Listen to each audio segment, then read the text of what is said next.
So here we have the whole bond range, dropper loop rigs, or sabiki rigs as they call it.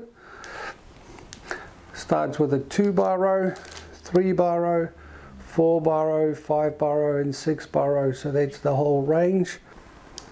So let's open one of these. So we take that out. That has got 3 hooks, 3 really sharp, chemically sharpened hooks with a bit of flashes on them.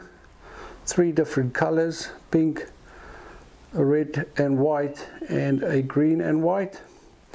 Comes with the Lumo beads. This is a hard bead, not a soft bead, and it also has a swivel.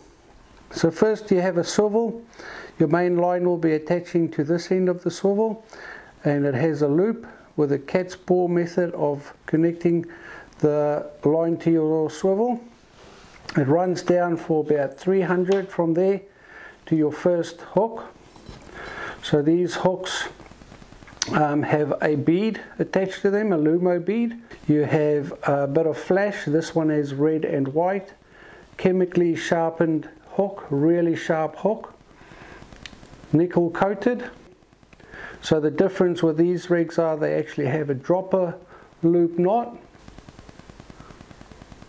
So that's the dropper loop knot, and it comes down to 2 lines, a double line going to your hook. That means you've got double the line strength to your hook. From there runs out about another 500 to your second hook. This hook has a green and white flasher. Another 500 to your third hook, and this one has a pink and white flasher. And then from your last hook you have about 2 meters of line that'll go to your sinker. So the reason for this long line at the end is so it's customizable for your own personal preference. You can tie a loop right at the end and attach your sinker there if you prefer a long leader to the end. But for most people, bottom fishing, they want a short loop, so you can just tie a short loop next to the last hook, and that way you have your hook right next to your sinker at the end.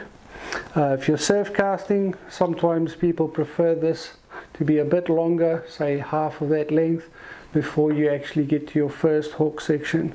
But it's customizable for your own personal preference.